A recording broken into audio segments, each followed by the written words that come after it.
اعوذ باللہ من الشیطان الرجیم بسم اللہ الرحمن الرحیم نحمدہ ونصلی علی رسولہ الکریم رب اشرح لی صدری ویسر لی امری واحلل عقدۃ من لسانی یفقہوا قولی رب زدنی علما سبحانک لا علم لنا الا ما علمتنا انک انت العلیم الحکیم۔ صفات المومنین کے حوالے سے ہمارا سبق چل رہا ہے اور ہم سورہ المومنون کی روشنی میں پڑھ چکے ہیں کہ 15 صفات اس میں بتائی گئی ہیں جو ایک مومن کے اندر ہونی چاہیے۔ تو سب سے پہلے اس میں نماز کے بارے میں تھا۔ احادیث کی روشنی میں ہم تھوڑا ذکر کر لیتے ہیں کیونکہ لمبی اور پوری احادیث سنانے کا وقت نہیں ہے، اور آپ لوگ سب ماشاءاللہ پڑھے لکھے ہیں، سب کو قرآن پاک اور احادیث کے بارے میں علم ہے، تو ہم صرف تذکیر کے لیے اور یاد دہانی کے لیے کچھ پوائنٹس آپ کے سامنے رکھیں گے۔ تو نماز میں خشوع اور نماز کی حفاظت، دو چیزیں ہم نے سورہ المومنین میں پڑھی تھیں۔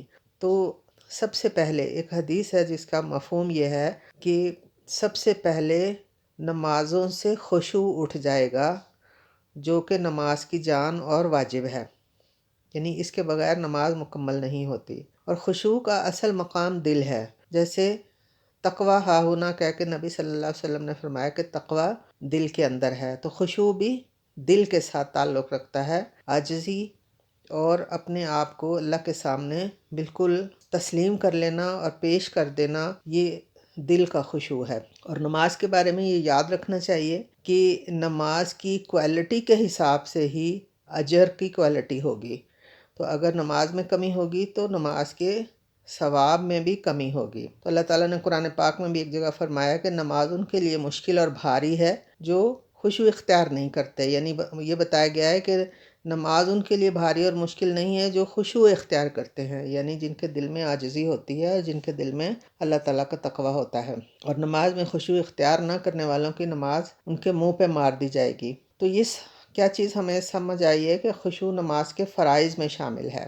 اور جیسے کہ اللہ تعالیٰ نے قرآن پاک میں فرمایا وَيْلٌ لِّلْمُصَلِّينَ، وہ ایسے نمازیوں کے لیے بربادی ہے جو اپنی نماز سے غافل ہیں، غفلت برتتے ہیں۔ تو نماز سے غفلت کے بھی بہت ساری ہمارے سامنے وجوہات آتی ہیں، اور سب سے پہلی وجہ تو یہ ہوتی ہے کہ اس کی اہمیت نہ پتہ ہو، اس کی اہمیت دل میں جاگزی نہ ہو۔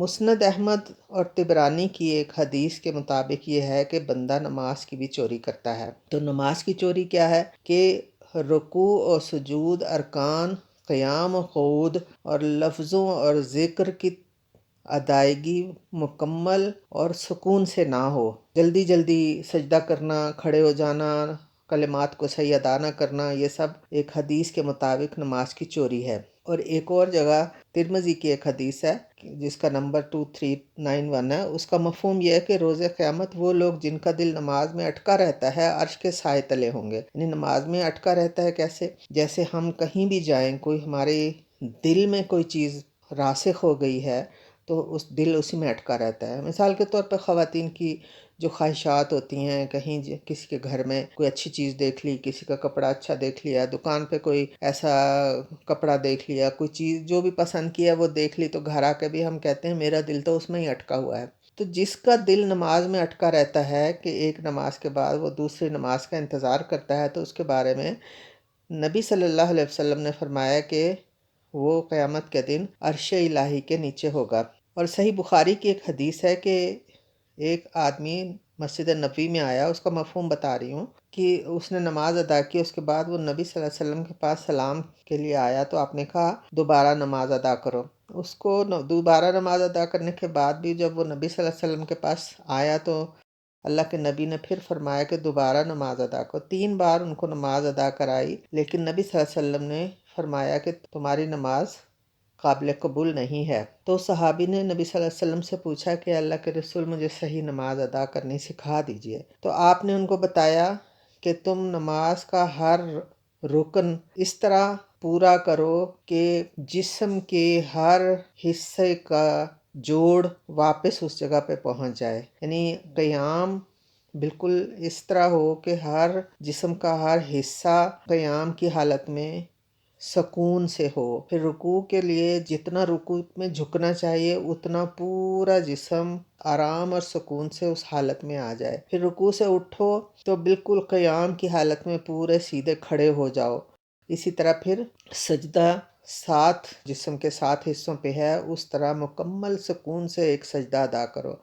پھر قاعدہ کرو، بیچ میں بیٹھو، پورے کے ہر جسم کے جوڑ کو اپنی جگہ پہ وہ آ جائے، اس طرح نماز ادا کرو، تو یہ مکمل اور صحیح نماز ہوگی۔ تو ابو داؤد، نسائی اور صحیح ابن حبان میں ایک حدیث ہے، اس کا مفہوم یہ ہے کہ آدمی جب نماز سے فارغ ہوتا ہے تو اسے نماز کا کچھ حصہ ہی فائدہ دیتا ہے یا کوئی قبول ہوتا ہے۔ کسی کو نماز کا 10واں حصہ، کسی کو 9واں، کسی کو 8واں، کسی کو 7واں، اور کسی کو چھٹا، کسی کو 5واں، کسی کو چوتھا، اور کسی کو تیسرا، اور کسی کو آدھا حصہ ملتا ہے۔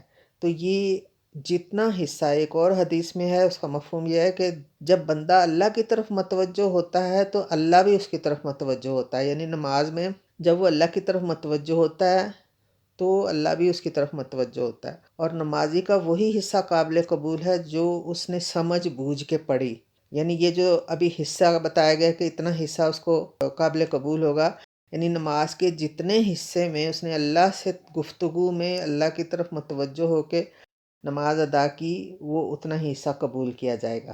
تو یہ وہ نماز کی حفاظت کے سلسلے میں بھی یہی ہے کہ نماز ادا کرنے کے بعد آپ نے اس نماز کے ثواب کو، اجر کو ضائع نہیں ہونے دینا۔ تو اس کے بعد دوسری جو صفات ہیں اس کے بارے میں بھی اللہ تعالیٰ نے جو ہمیں سکھایا ہے کہ وہ لغو سے بچتے ہیں، اعراض کرتے ہیں۔ لغو میں کیا چیز آتی ہیں؟ جھوٹ، غیبت، حسد، بیکار باتیں کرنا۔ جیسے کہ اللہ تعالیٰ نے سورہ مدثر میں فرمایا کہ جب دوزخیوں سے پوچھا جائے گا کہ آپ کس وجہ سے دوزخ میں آئے ہیں، تو وہ کیا جواب دیں گے کہ ہم نماز ادا نہیں کرتے تھے اور بیکار بحث کرنے والوں میں شامل رہتے تھے، بیکار باتیں کرتے تھے، اور مسکین کو کھانا نہیں کھلاتے تھے۔